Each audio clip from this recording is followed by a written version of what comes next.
Hola a todos los amantes de la historia, bienvenidos a mi canal. Hoy les traigo la biografía de Olga Kiev. Ella fue una princesa la cual sería conocida por vengar la muerte de su marido, además de que fue una de las mayores impulsoras del cristianismo en sus tierras, llegando a ser siglos después de su muerte canonizada como una santa, por la Iglesia Ortodoxa rusa.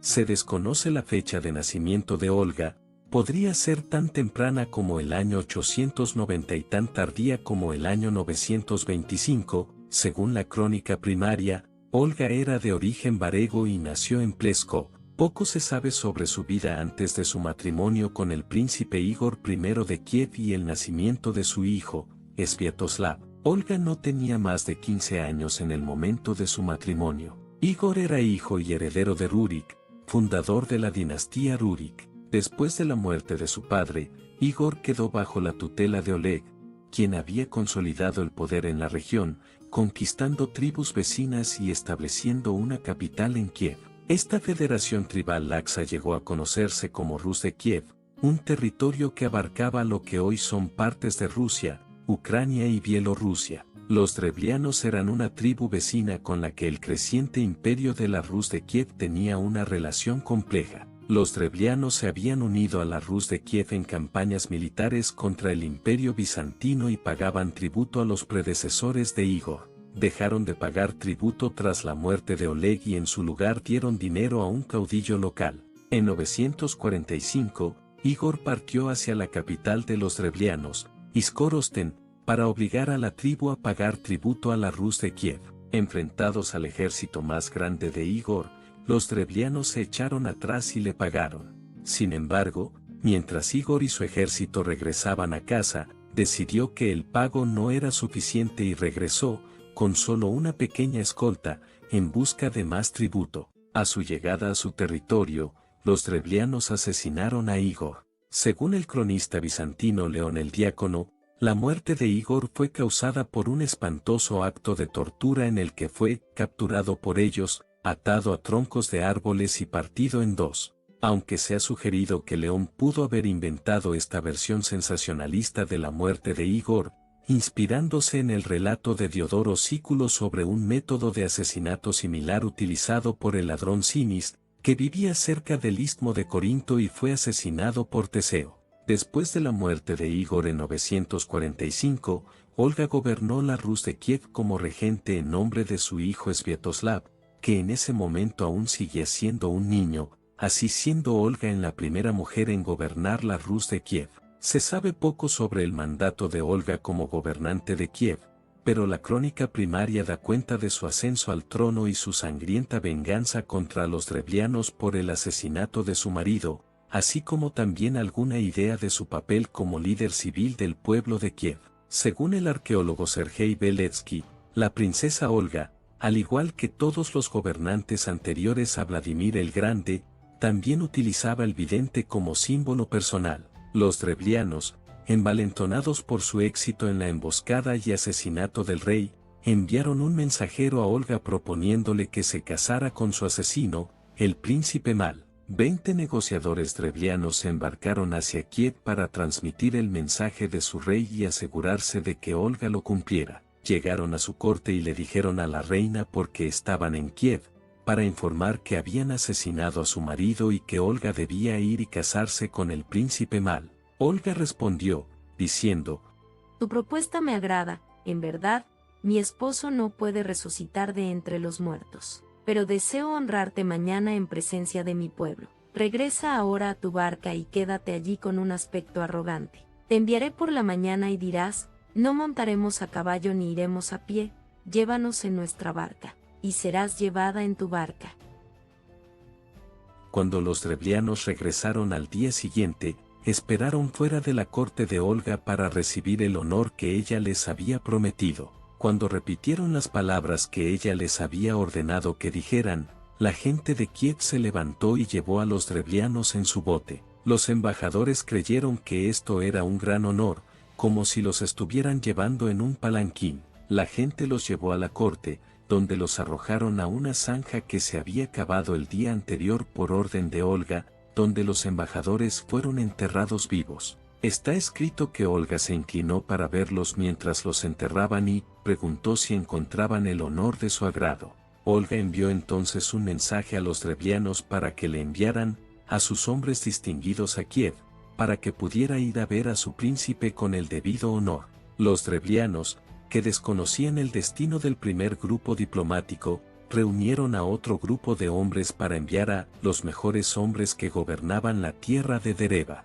Cuando llegaron, Olga ordenó a su gente que les preparara un baño e invitó a los hombres a presentarse ante ella después de haberse bañado. Cuando los drevlianos entraron en la casa de baños, Olga hizo que le prendieran fuego desde las puertas, de modo que todos los drevlianos que estaban dentro murieron quemados. Olga envió otro mensaje a los drevlianos, esta vez ordenándoles que prepararan grandes cantidades de hidromiel en la ciudad donde mataron a su esposo, para que pudiera llorar sobre su tumba y celebrar un banquete fúnebre para él. Cuando Olga y un pequeño grupo de asistentes llegaron a la tumba de Igor, ella lloró y celebró un banquete fúnebre. Los drevlianos se sentaron para unirse a ellos y comenzaron a beber en exceso. Cuando los drevlianos estaban borrachos, ordenó a sus seguidores que los mataran, y se puso a incitar a su séquito a la masacre de los drevlianos. Según la crónica primaria, 5.000 drevlianos fueron asesinados esa noche, pero Olga regresó a Kiev para preparar un ejército para acabar con los sobrevivientes. El conflicto inicial entre los ejércitos de las dos naciones fue muy bien para las fuerzas de la Rus de Kiev, que ganaron la batalla con facilidad y expulsaron a los supervivientes de las ciudades. Olga condujo entonces a su ejército a Izkorosten, la ciudad donde su marido había sido asesinado, y puso sitio a la ciudad.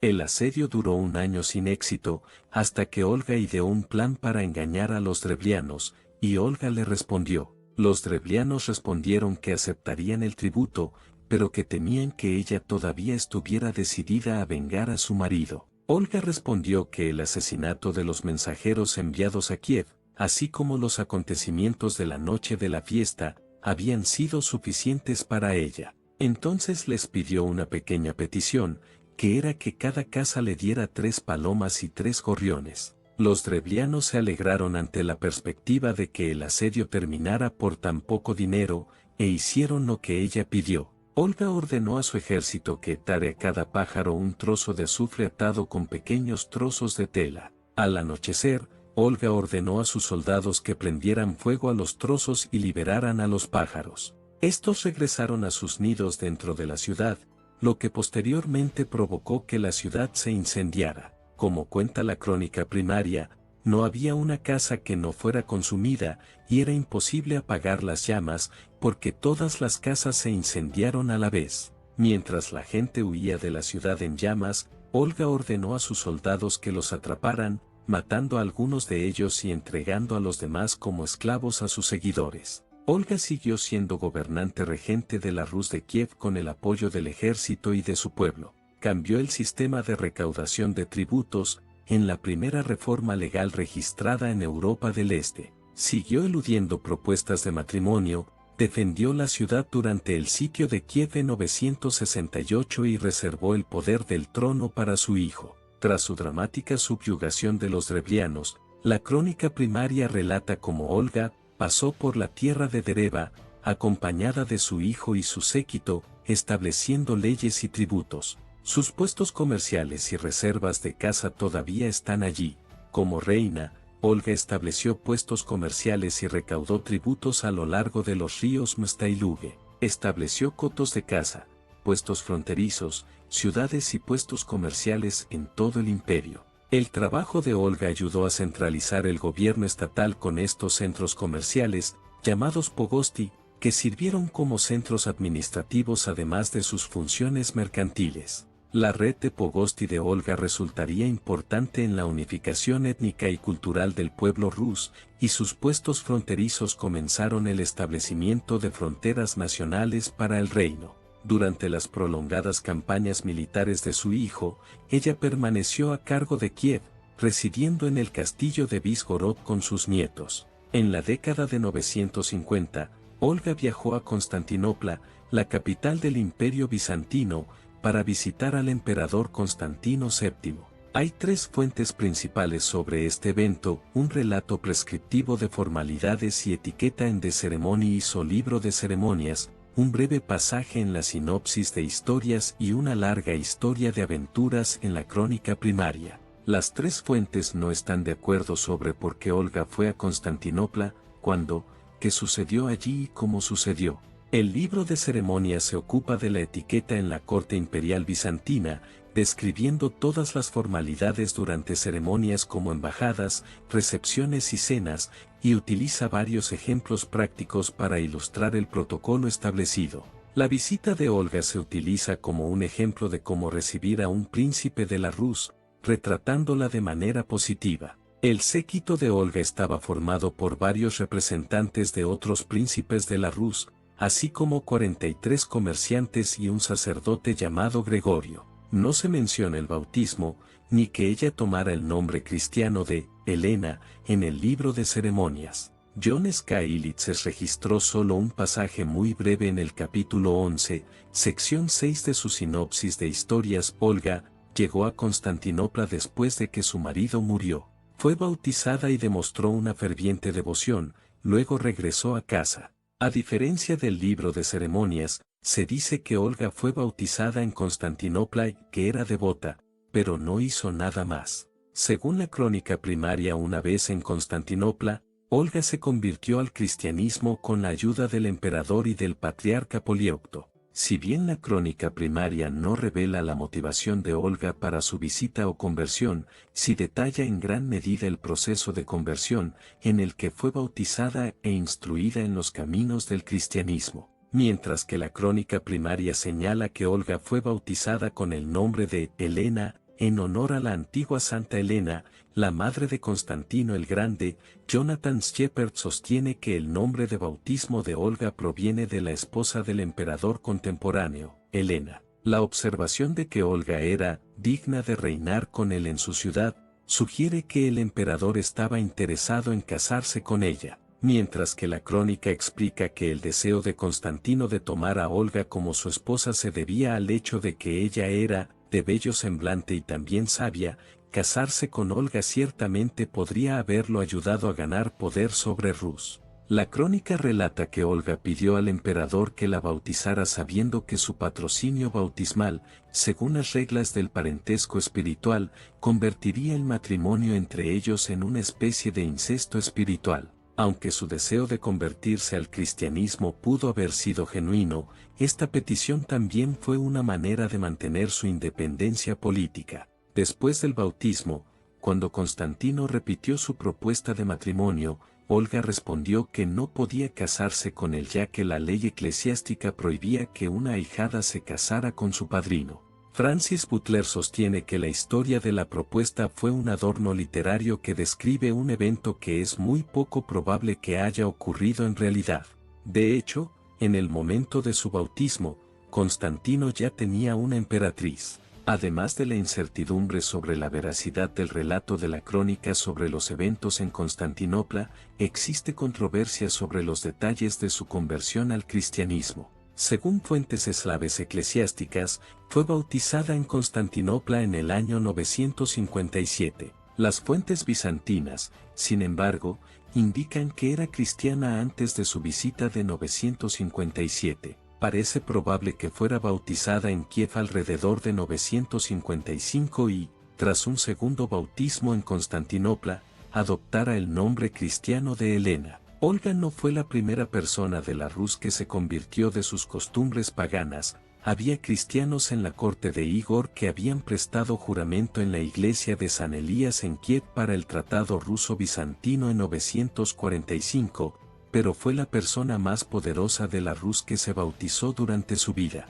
Olga recibió la bendición del patriarca para su viaje de regreso a casa y que, una vez que llegó, intentó sin éxito convertir a su hijo al cristianismo, aunque su hijo nunca persiguió a los cristianos que vivían en sus dominios. Olga vivía con su hijo Sviatoslav y le instaba a que se bautizara, pero él no la escuchaba. Cuando alguien quería bautizarse, no se lo impedían, sino que se burlaban de él. Esto pone de relieve la hostilidad hacia el cristianismo en la Rus de Kiev en esos años. En la crónica, Sviatoslav declara que sus seguidores se reirían si aceptara el cristianismo. Aunque Olga intentó convencer a su hijo de que sus seguidores seguirían su ejemplo si se convertía, sus esfuerzos fueron en vano.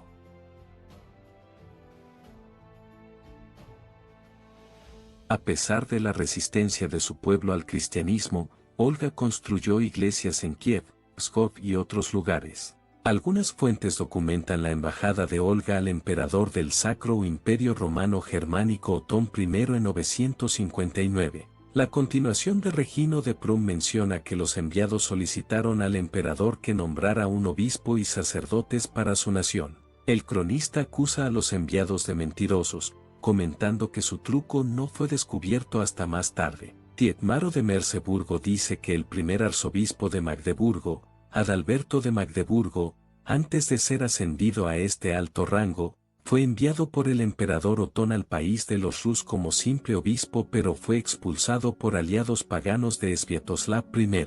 El mismo dato se repite en los anales de Quedlinburg y Hildesheim. En 2018, el historiador y escritor ruso Boris Akunin señaló la importancia de un lapso de 2 años entre la invitación y la llegada de los obispos. El fracaso del viaje bizantino de Olga ha infligido un duro golpe a su partido. La gran princesa hizo un segundo intento de encontrar un patrón cristiano, ahora en Occidente, pero parece que, en el periodo entre el envío de la embajada al emperador Otón en 959 y la llegada de Adalberto a Kiev en 961, tuvo lugar un golpe de estado incruento. El partido pagano prevaleció, el joven Sviatoslav relegó a su madre a un segundo plano, y es por eso que los obispos alemanes tuvieron que regresar con las manos vacías. Según el historiador ruso Vladimir Petrukin, Olga invitó a los obispos de rito romano porque quería motivar a los sacerdotes bizantinos a catequizar al pueblo ruso con más entusiasmo,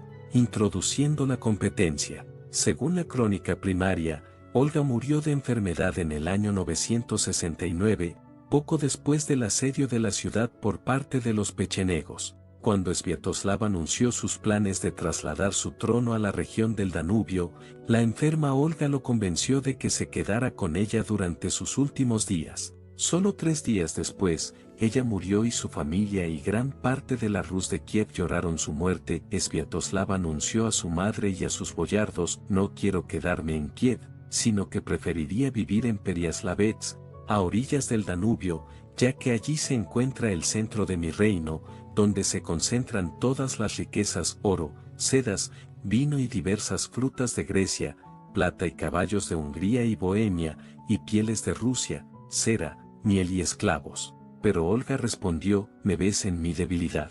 ¿Por qué deseas alejarte de mí? Porque ya estaba en precaria salud. Así que le recriminó y le rogó que primero la enterrara y luego se fuera a donde quisiera. 3 días después, Olga murió.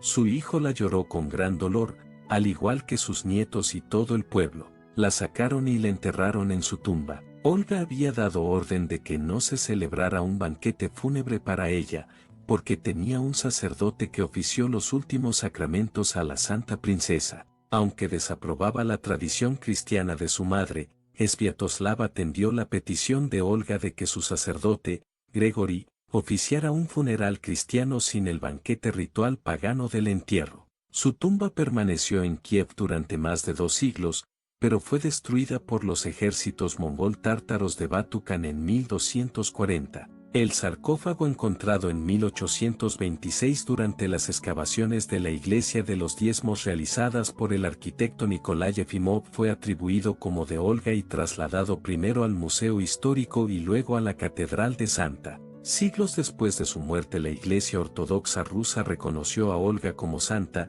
pero incluso otras ramas secundarias también reconocieron a Olga como santa.